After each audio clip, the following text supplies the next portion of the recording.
Welcome, everyone, to another episode of Saving the World Together with Luke McMichael and Martin Resny. Today, we have a special guest, Michael Rada, also from the Czech Republic, another one to share with Martin's background a little bit.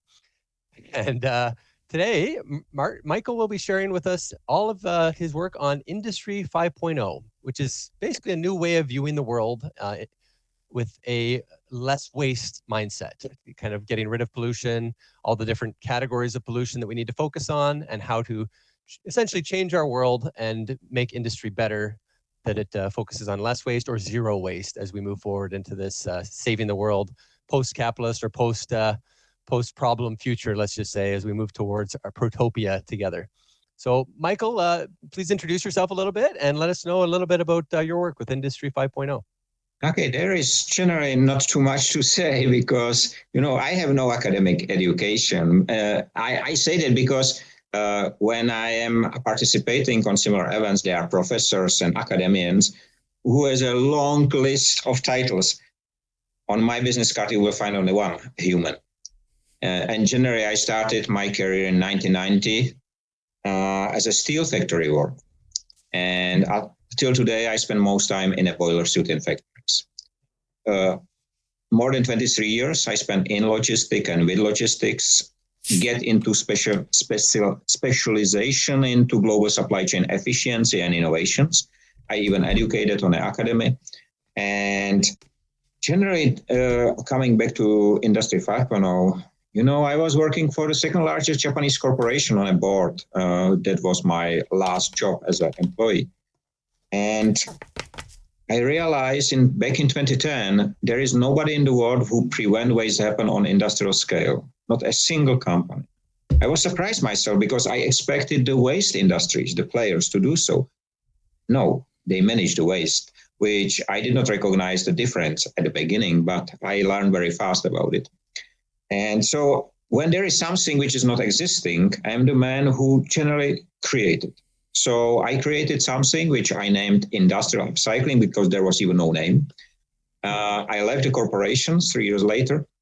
In 2013, I started as an entrepreneur to work for my industrial clients, so for factories.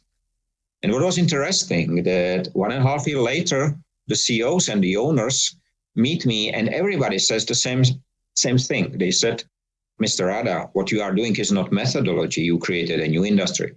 So I was thinking about it. I was thinking about the term. Of course, I know about the industrial revolutions. So I said, okay, so there is 4, but it's full of mistakes. So I will do 5.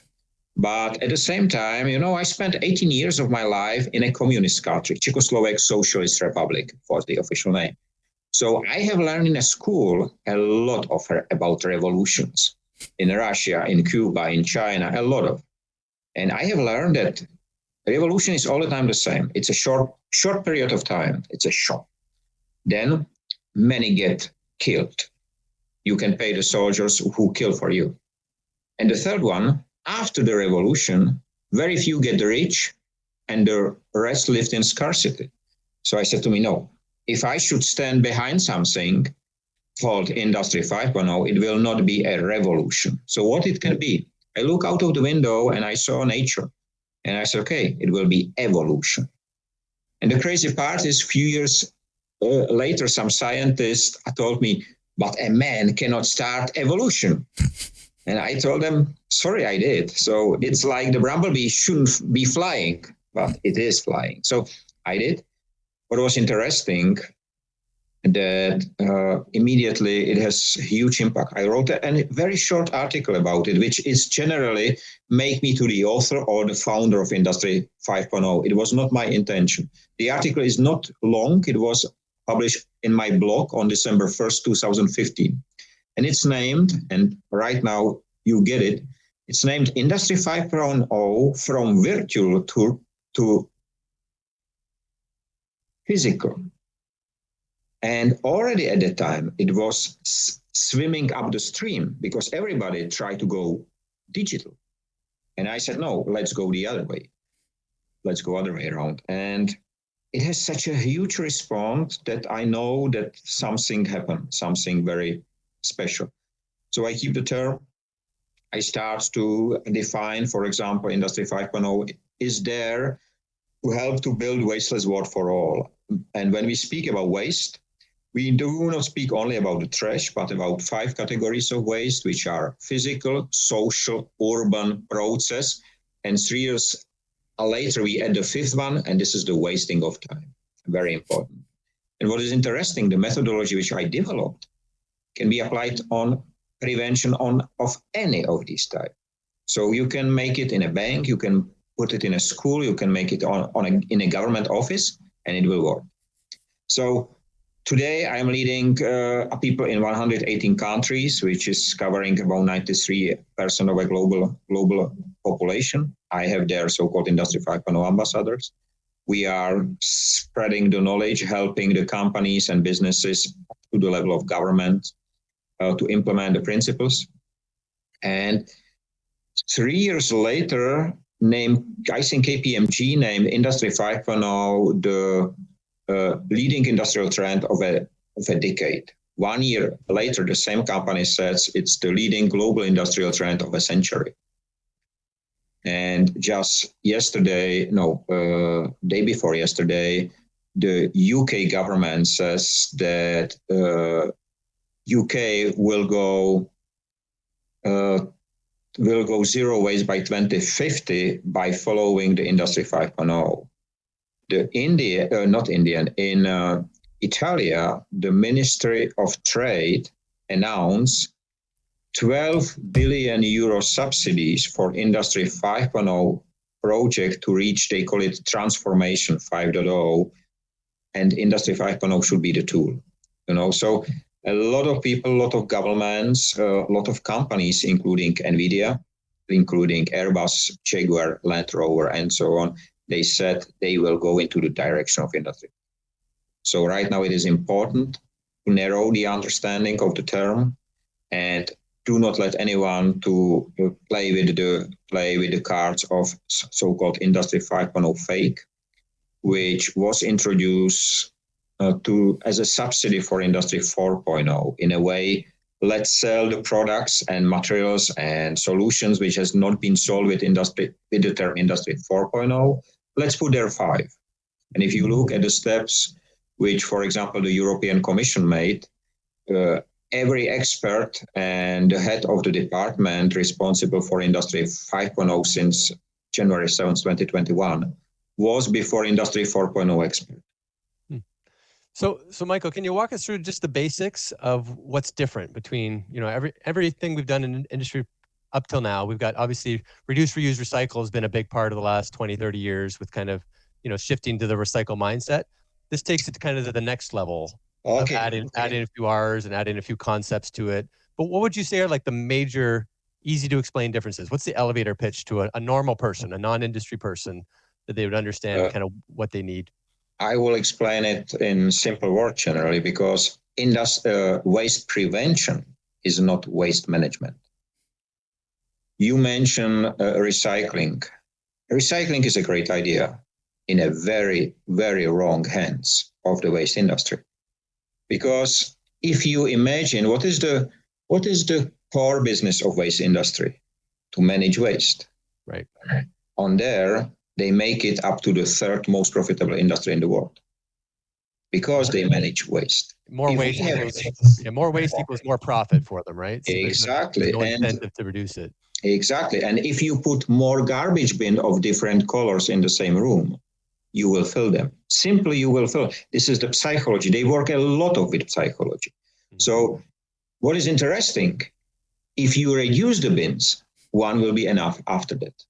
It's strange, but it works. We tested in more than 500 schools and universities, and it really works this way.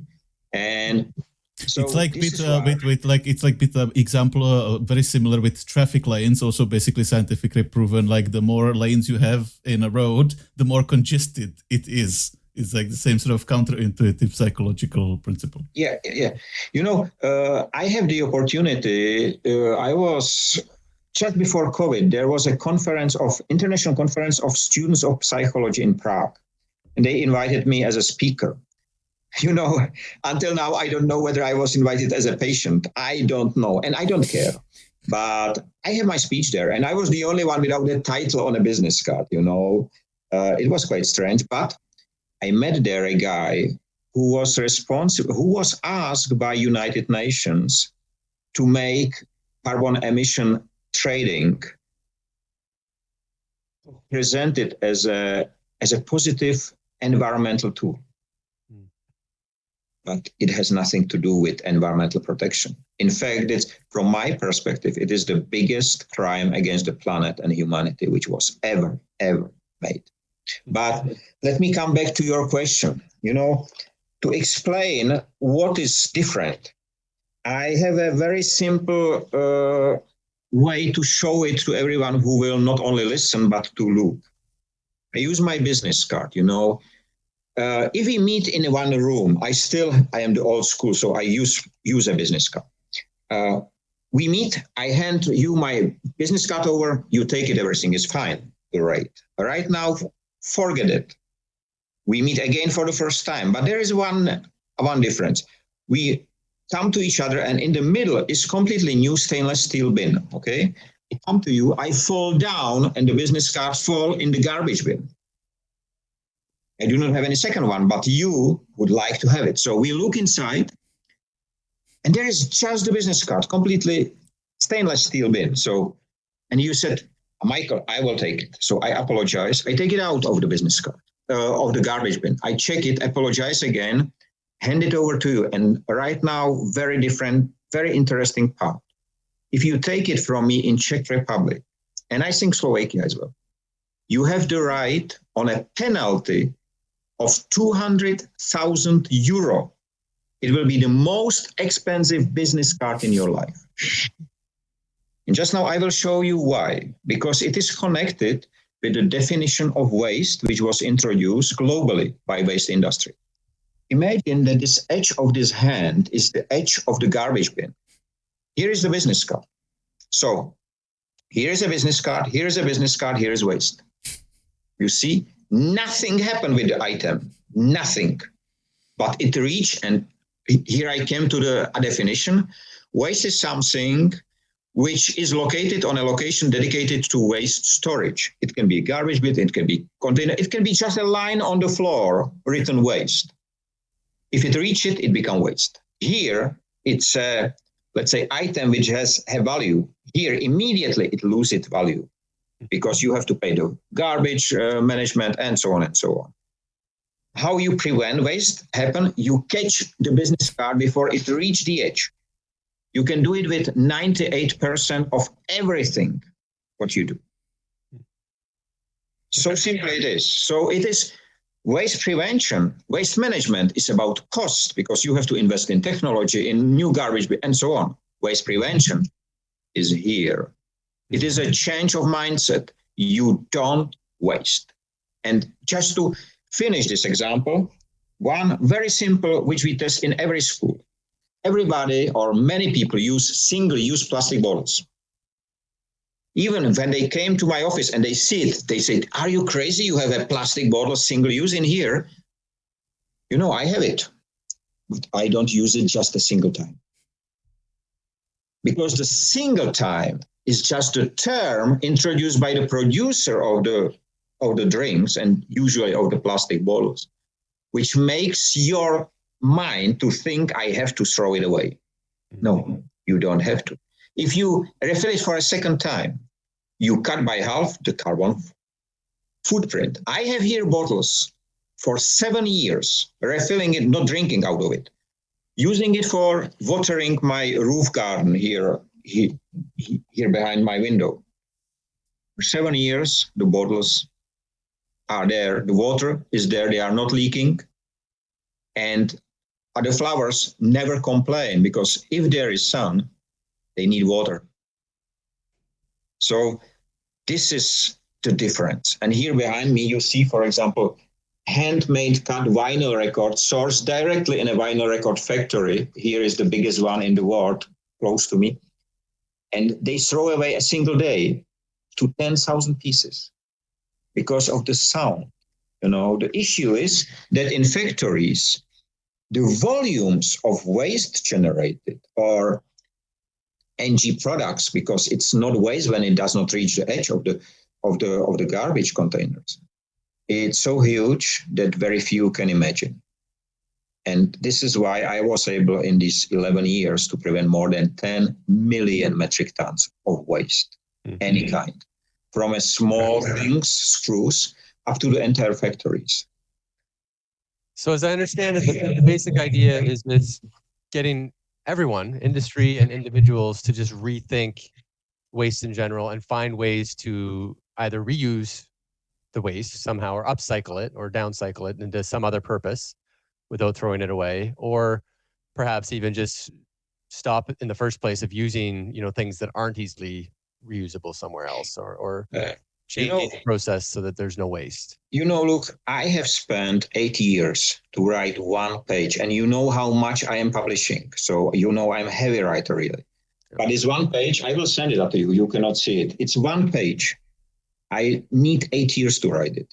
And this is first in a human history, something like that needed. It's called the Waste Prevention Framework. And it's written in a way that you can put it on a wall at your home, in a factory, in a mine, in a bank, and everywhere it will work. It's translated in 60 languages already. And I am so proud. It was officially published on September 1st, 2021, sent to all governments of the world. And the government of Nigeria came 3 days later asking whether they can start to use it. Yes. That's great. So maybe you should go full Martin Luther and nail it to every door, like of all the people.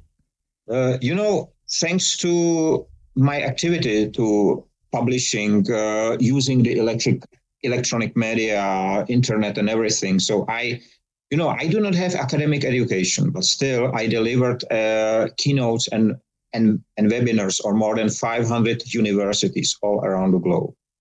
The last one yesterday, it was the Army Institute of Management and Technology in India. So I am nailing it. I am Martin doing it. Just it's not in a physical form. On the other hand, if I am somewhere, they have it in a printed way, and everybody take it.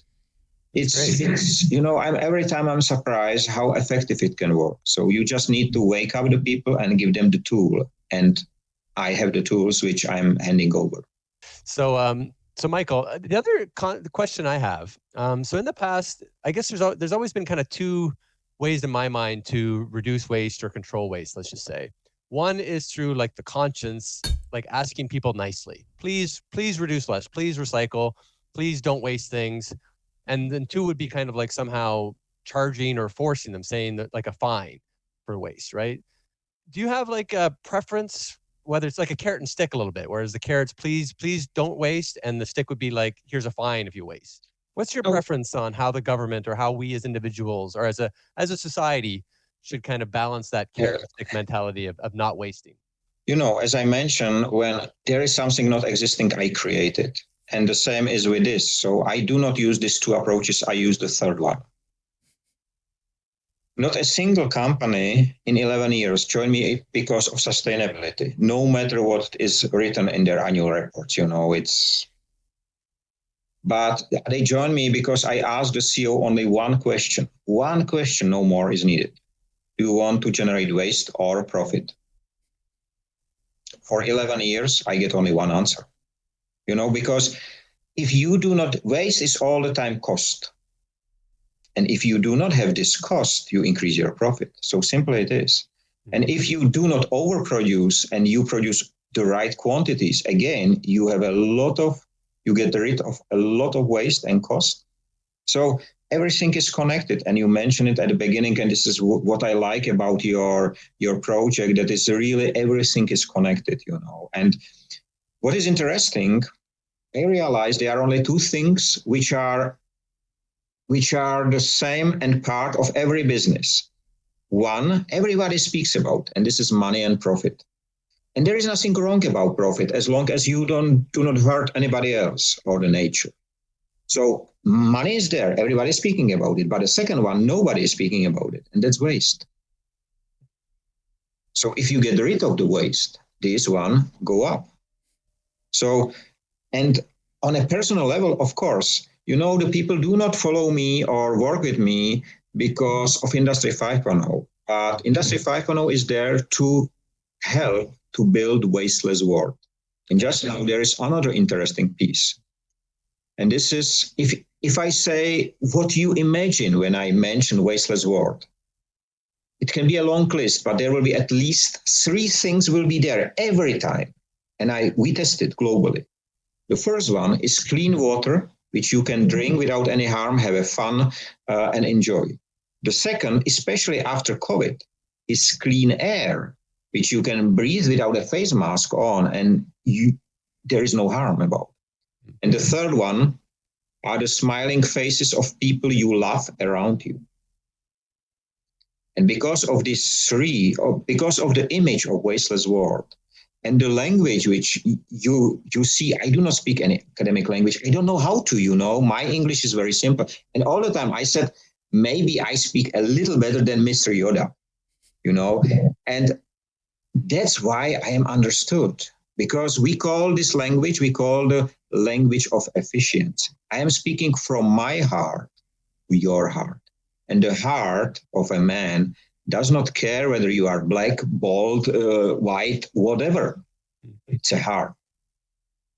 And if you speak this language, the people do understand, no matter which role they play.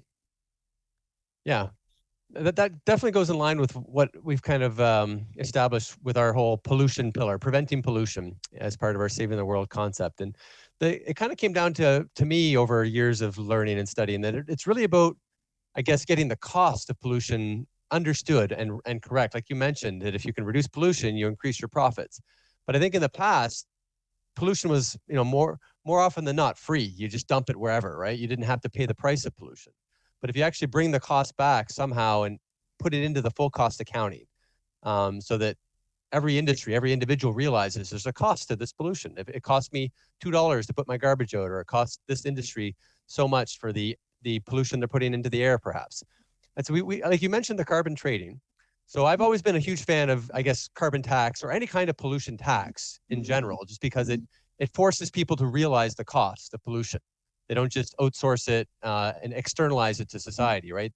And if that's the only way to really get industry to kind of pay attention, I think more is to make them pay the true cost. Do you agree with that as far as accounting? First of all, let me put a light on, okay? So it will be a little better. Sure. I will say it's generally exactly the same like with the recycling. The idea is great in a bad hands.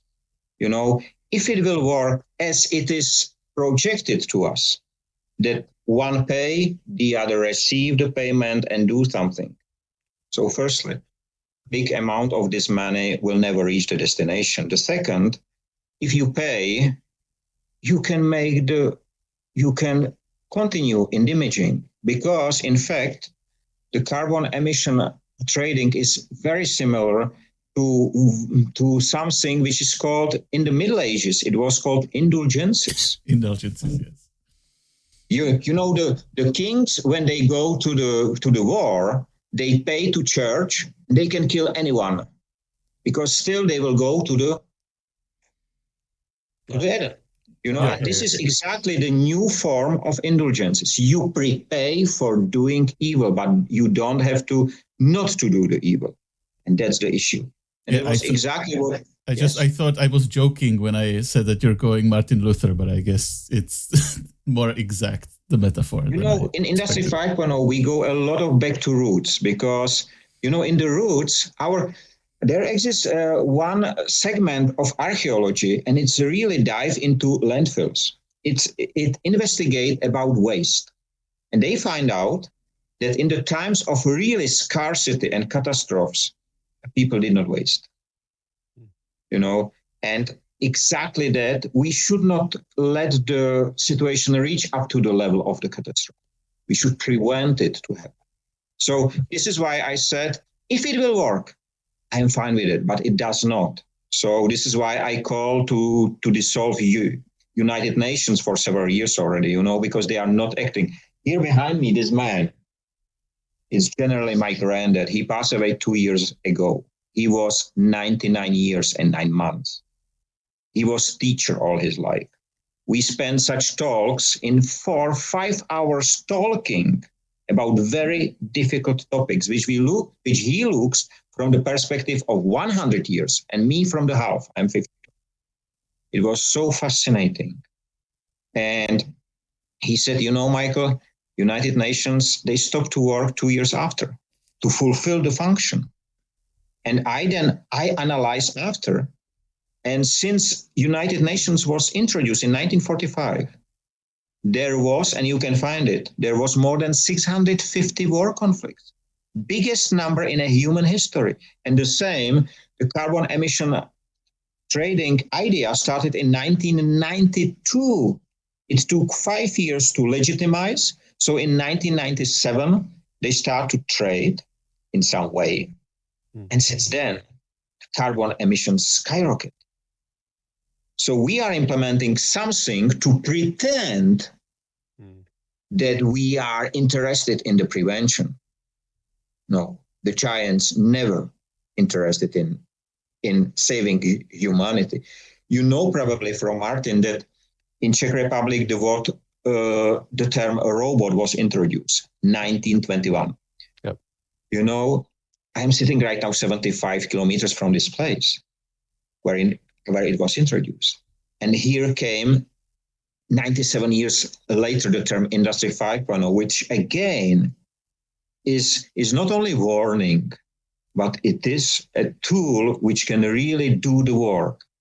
And of course, Karel Čapek was author, but all his books are so strong. I do recommend everyone to read. And RUR, I don't know if Martin sent it to you, but BBC 3 years ago, they make a great radio play out of it. And it's really done unbelievably great. My granddad, one part of his heritage is Karel Čapek in original. So these books are 100 years old and they are in my own library. So it's unbelievable. And as I said, so if the tools will work as it is presented, I will be fine with it.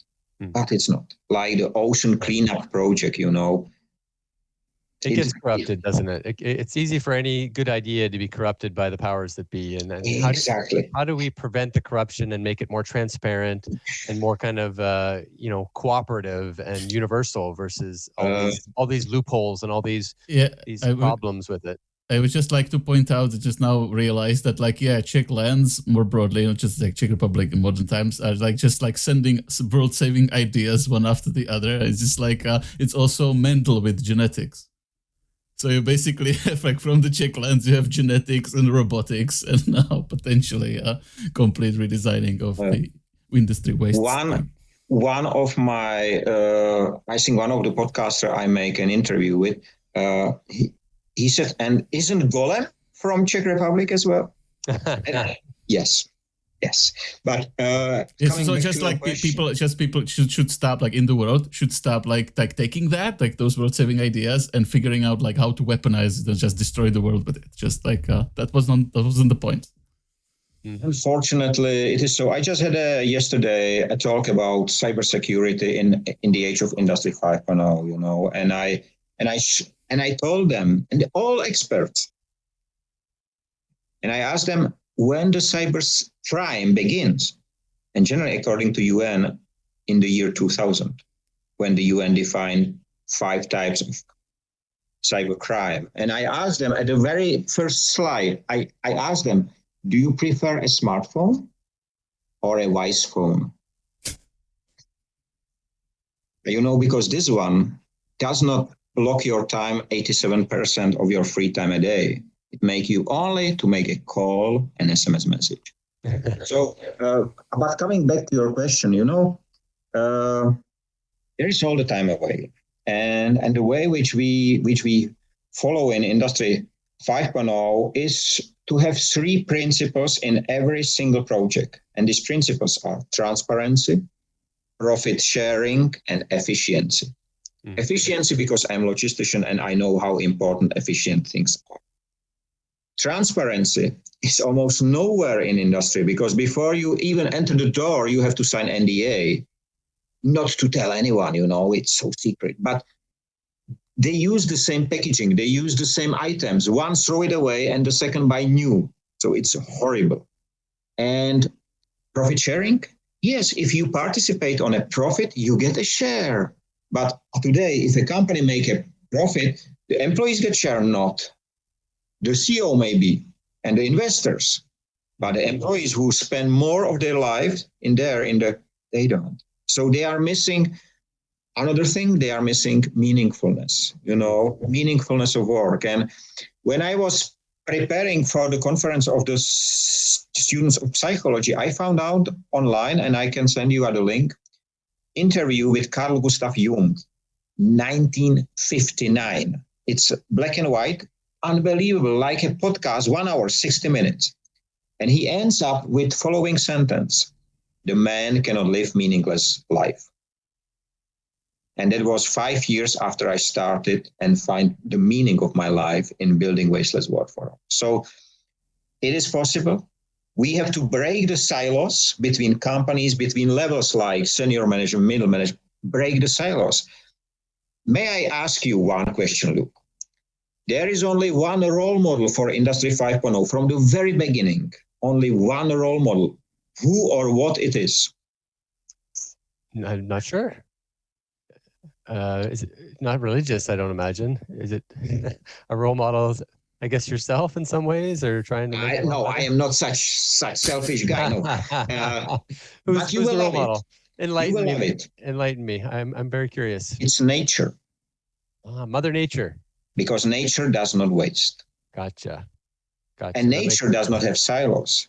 Do you know why on a tree full of cherries, why the cherries are not all being ripe at the same time, but at the top, the first, then? Because if there will be at the same time, 80% will be wasted.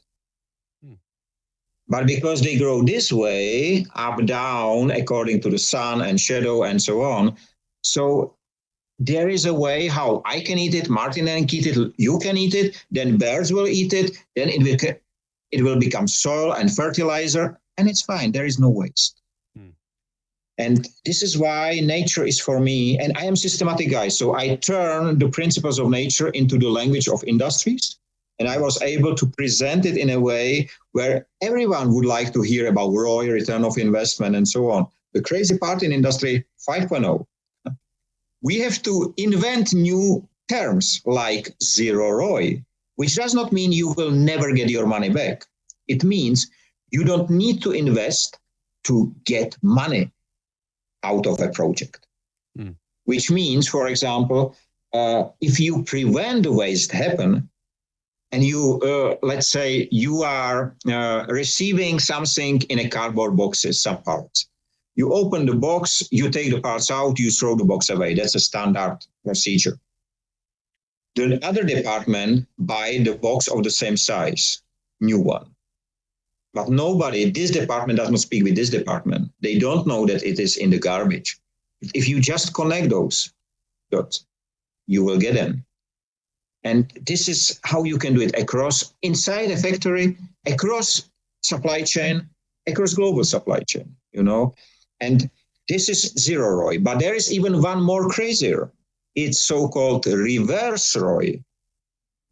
And that's unbelievable what's happening. I was in a factory where I was on a manager's meeting every morning, and they said that they need to invest in a crane. They have several cranes inside the factory, and they need a new one with higher capacity. And they say, we have to buy it. But we have here Michael Rada, he for sure has some used one. And I said, yeah, I can ask, but why do you need it? And they said, because we don't have it. And I said, no, you have it.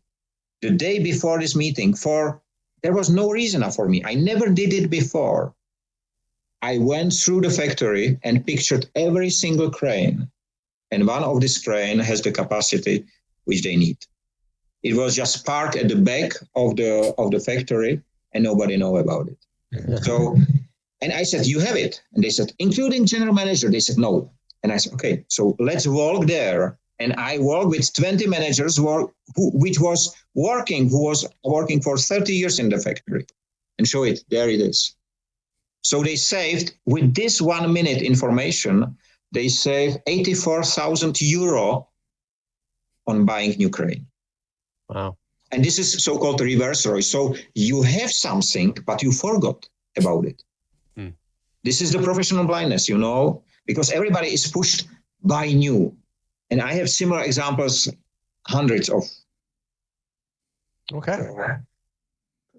That makes sense. So, So now I guess the big question I have is how do we kind of get this out there faster or better to get more people interested in this no waste mindset? And what can individuals like myself and Martin or any of our viewers, what can we specifically do, I guess, so we can read your 1-page article, we'll link it in our description. We can understand it, try to internalize it. Is there any specific acts that you would recommend that we focus on first individually? Prevent waste happen yourself first. Okay. That's the only step which is needed generally, because with you will become the role model and the other will follow. If you speak about your experience, they will do the same.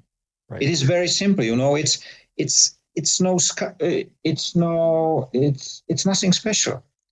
And of course, you can take the water and refill the bottle, just to show. We have a great example in India. I have the keynotes on many Indian universities, and there was a group of 9 students, and they started so-called clean plate project. If the student go to lunch, there is the habit they get full of this tablet. They get it full, and then at the end, because they cannot eat it all, so at the end they bring a lot of waste on the tablet. And they started a clean tablet project. So 9 students decided not to take so much food and really go with empty tablet after the lunch. They said for the first 3 days, everybody laughed at them. 1 month later, the entire university ran empty tablet project, more than 5,000 students, encouraged by 9 who take the pride and started. When I speak about something, I will never speak about something which I did not test it myself. I even cook here wasteless, Here in my office, I have here small air fryer, I have here rice cooker. I can do almost everything in this, and it's so interesting. And I even write a cookbook about it, and I am very active, and I know sharing. So the second answer is be the role model and then share. Right. Anything what you do, because this is so important. And if you share my work, great. There is a lot of to read. So yeah, so I think, watch. To paraphrase, I think the main goal is to try to make wasting less fun. Make a game out of it. Make it interesting, and then you can share it, and it catches on that much more. Right. One interesting historical window in English language. Do you know that in English existed in the past, so somewhere 17th century, 16th, there exists the term waster. And waster was someone who wasted. But then in 17th, 18th century, it turns the meaning of the term. Generally, waster becomes someone who after the battle go and kill the wounded soldiers. And he was a waster. And the English vocabulary generally lost the term. In Czech, in German, in Russian, in many other languages, we have 2 words. One is waste, and the second is used for wasting as a process. But in English, remain only wasting of time. But the wasting, you say waste, don't waste. We say it different way. And I think this is part of the issue, because the future right on the back of a language, says Bill McLean and Kevin. The futurists I'm working with. But they do have the saying, waste not, what not. It's an English saying against wasting. Maybe you should do something like the keep calm posters, but like waste not what not posters. I think might get if we speak about it, there is a lot of done in the field of artificial intelligence, robotics, and so on. And we have one saying, I don't know if Martin mentioned it anytime. This saying says, fire, it's a great servant, but a very bad master. Right. And if you take this on technology, why I show the simple Nokia and this one? Because here with, let's say, people who are addicted to a smartphone is the ruler, is the master. Here, I am the master. The difference, another question to you. Why how I recognize that? When I was 48, there was an update to my Android phone. And in the update, there was something called user time or something like that it's called. And it counted how many times I unlocked the screen with my thumb. 367 a time a day in 24 hours. At that moment, I said to me, Michael, you are addicted. And I went to my cupboard. I know the Nokia was there because it's my interesting part. This is the only mobile phone in the mobile phone history, not a single one repeated. It was 3 years in a row, the best business phone in the world. Not a single one repeated. It was in the box for 15 years. And I said to me, if I will be able to turn it on, I will use it for 3 months to get rid of the addiction. After 15 years in a box, I turn it on and it has 80% of battery. So I really use it for 3 months and it needs only 1 month. Only 1 month. This is why I call it wise phone. To deliver the answer why I am addicted. Do you know why are you addicted to a smartphone? I was surprised. I cannot be more surprised. Tell us. It's the notifications. Yeah. Turn the notifications off, which I did. And what is interesting, there is not a single app which will do it for you. You have to do one by one if you do not want to switch into flight mode, which you do not want. Mm-hmm. I did it. My phone is only on, is only call, standard call, no social media, no internet, and SMS message. That's all what is on as a notification. At the beginning, my user time ratio from 100 whatever was 87%. Today, it's 3. It is me who decided when I take the phone in my hand. Yeah. Yeah, I've realized something similar myself. It's really the science of it is about dopamine hits. Every time you get the notification, it conditions your brain by giving you some sort of like pleasure response type thing. And for myself, I actually was very successfully able to basically break. Somehow I still don't know how, in a way that cannot even be repaired in my phone. The sound notifications for particularly like was the Facebook app, that's Messenger. That's in so it basically never does sound notifications.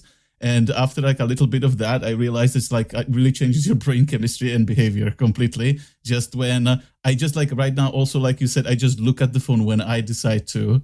And if like somebody sent me a message, some like a little bit of time back, then okay, so I looked at it a little bit later. But the result really is like almost 100% difference of in usage. So I can vouch for that. Yeah. And I think that's the main thing is that people understand, their triggers. They understand what it is their brain wants.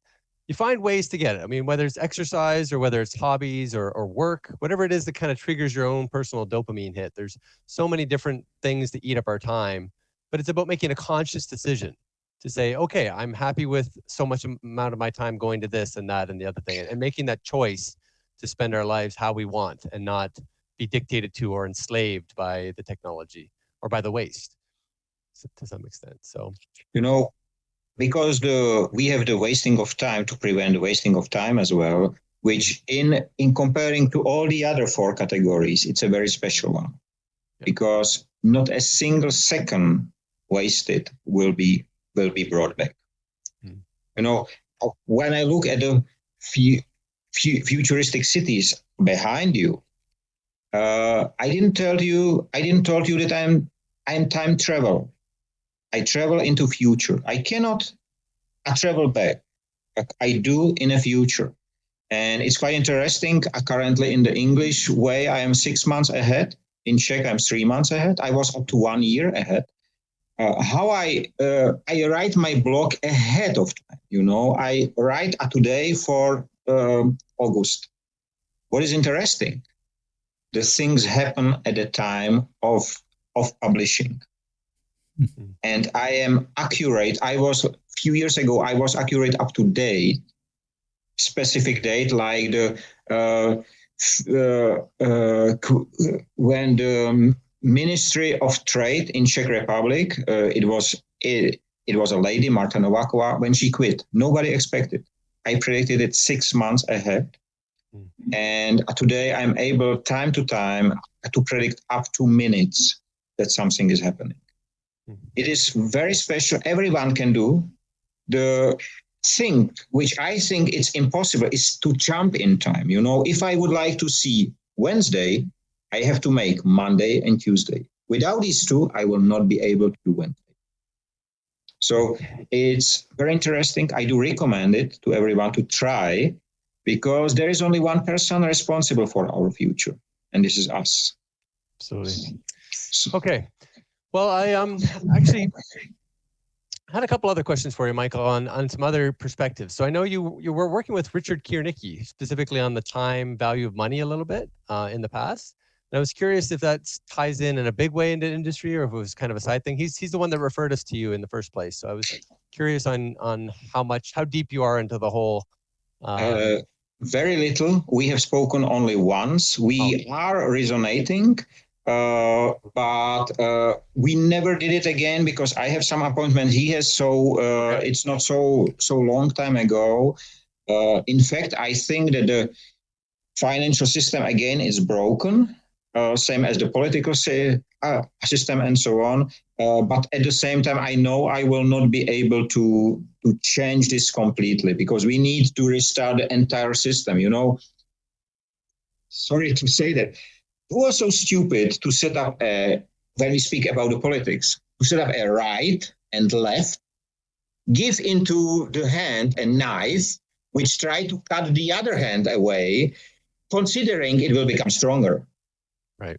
It was a ill mind, I will say. Yeah. So this is why we need to break the silos, And I am very sorry that we have to have money, but I know we have to have it, because the system was set up this way. But I don't think it is right.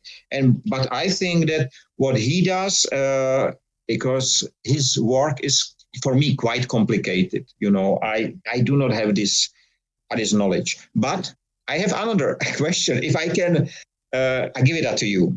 Please.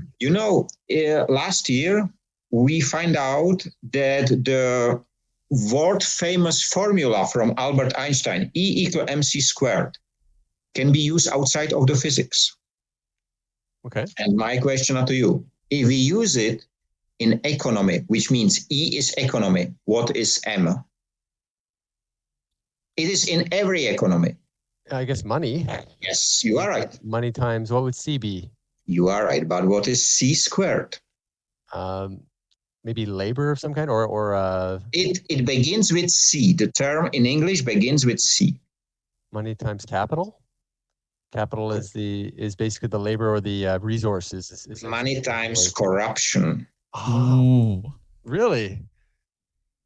Wow. And I was the first audience who heard it. Was 2,500 deans of universities on heaven. That's definitely interesting. No, it's a sad way to look at it, to be honest. And we definitely have to get rid of the corruption in order to move forward, because it's bringing us off a cliff, right? There is a lot of things which, as we mentioned, carbon emission trading and others. Yeah. So the corruption has many forms. And unfortunately, it is what boosts up the debts of nations and people. Absolutely. Our finance, the last finance, not the current one, but the last finance minister, who was a lady, says, debt is profit. If someone can say this, and she's a finance minister, she did not say for whom it is the profit, But she said debt is profit. Okay. So what we're really talking about here in the whole saving the world concept is to try to change that mindset to a kind of change our system from a win-win mentality, dog eat dog, to more of from a win-lose mentality to a win-win mentality, where we're only helping each other and where we're kind of lifting each other up versus stealing from each other or corrupting each other and dragging each other down. That's kind of the whole concept of saving the world. Is in order to save it, we have to save the world together, and we have to lift each other up together.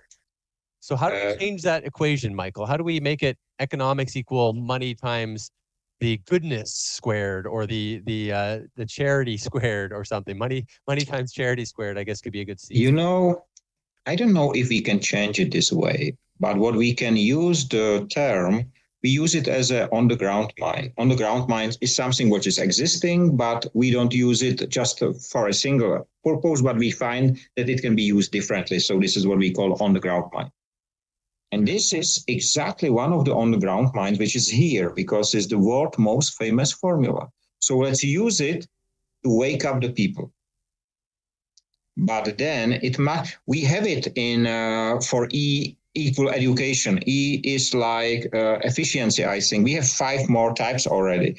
So we can do others.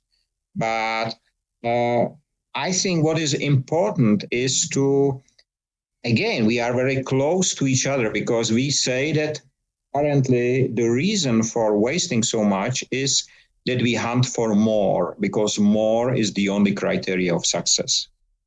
And instead of more, we should speak about enough, the mindset of enough. I like that. I've always been a huge fan of intentional simplicity, or just voluntary simplicity, I guess, is the cause. Currently, there is a lot of talk about degrowth.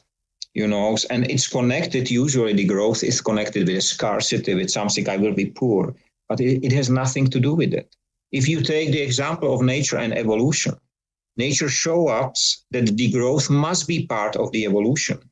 Not only the seasons of the year, where 2 serve for growth and 2 for degrowth generally, but even every single day, the daylight is for growth. The night is for degrowth, generally for resting, and we did not apply it. So it's a new way which right now I'm implementing in the factories to understand that degrowth does not destabilize; it stabilizes your system. It makes you stronger, and all these must be projected again into the financial, economical, and social economical aspects, because if I will give people meaningful work, they will not switch because someone will offer a little bit more. They will stay with you. If you will, there is the second waste is social waste, which is a very special term. I have to develop it. And trust me, when I stay for the first time on stage and I speak about social waste, I feel sick, really sick of me speaking about it. But then I realize how important it is because, I am 52. This year I will be 53. Since I am 45, nobody will employ me because I'm too old. And I am overqualified. They call it overqualified. So I become a waste. It's not a joke. It's a social, senior people are social waste, but not only them. The young people who are not productive, they are social waste as well. We have learned in a school, they are pre-productive, productive, and post-productive. Reproductive, post-productive are waste for society. Only the productive part. So it's, and not speaking only about humans, even animals. I eat meat, not much, but I need to. My body resists not to eat meat, but a little. And I don't think that any creature of the world, any animal, should live just to be killed. So simple, I don't feel like that. And it's only, we just analyzed with one of my clients, the CEO of one of the largest steel factory in the country. And this is a division of this. we discuss the efficiency of industries. You know what is the efficiency of a nuclear power station? No. Pretty high, probably. No, it's No. 30%. Oh, right. The highest has a water power station. It's 85. A bulb, old bulb, electric bulb, 10 to 15%.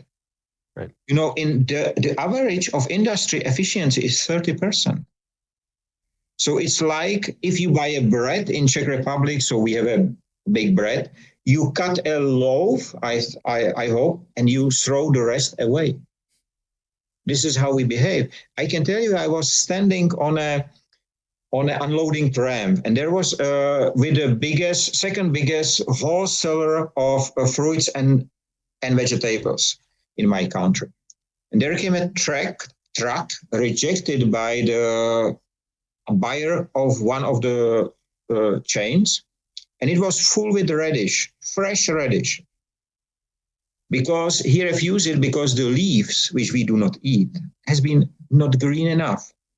The only thing which was made, they take every crate and throw it in a garbage bin, in a container. I was standing there and crying, you know. At the time, they have 5 distribution centers which behave exactly the same. At the time, they produce 2,000 tons a month of such waste. 1 year later, it was 20 for the entire, because everything has its buyer. If it's not waste, because if it becomes waste, it's only the waste industry. You cannot take it out as someone else, no. But if it's a product, which it will not be eaten by humans, it will, or not directly fresh, but they can cut it and make it into the soup or whatever. It can be used a different way. Right. Well, one man's waste is another man's treasure, right? Yes, but I would like to change these terms or this, because if it's one man's waste, in fact, only the waste industry's treasure it is. It's no one else. So this is why I recommend, please don't call it waste. Call it a product or a production surplus, or, you know, my entire space in here, it's built from the production surplus. Every single piece, except of my chair, it's a production surplus. I would like you, one day when you come to Czech Republic, and Martin has it closer, you are welcome to here, because I have here people from all around the world. They enter the door and they are surprised, because it's like a huge toy store of industries. Every single piece has its story, and I have it here to inspire the people, you know. And they are very expensive materials here, and as I said, so it's a lot of. Awesome. All right. I think I got a pretty good answer to most of my questions today. Thank you so much, Michael, for joining us. Martin, is there any final questions or directions you'd like to take the conversation before we let Michael go for today? Let me think. I've been sitting on one realization most of this interview. I wasn't sure when the right time for that is. And I just realized that you're very aptly named, because your last name translated into English, in fact, means advice. So I will add one short story. It's not my original surname. Oh, okay. In Czech Republic, usually the wife take the surname of her husband. I took the surname of my wife. I was named a different, but there is a second interesting part. Generally in Japan, they call me Mr. Question, because I have all the time questions. And they did not know about the advice topic, so I told them after. But at the moment, at the year when I was born, 1971, the name Michael with E at the end was not common at all. So most of my year of school is vysvědčení. Diploma or something like that. Diploma, something like that, are not valid, because it's Michal without the E generally. So it's quite interesting. And then when I was a guide on a mid-level castle, I was living on the castle, I realized there was already a Michael in a history. And probably, Luke, you will know it better than us. It was the Archangel Michael. Archangel Michael generally beat the evil back to where it counts, to the hell.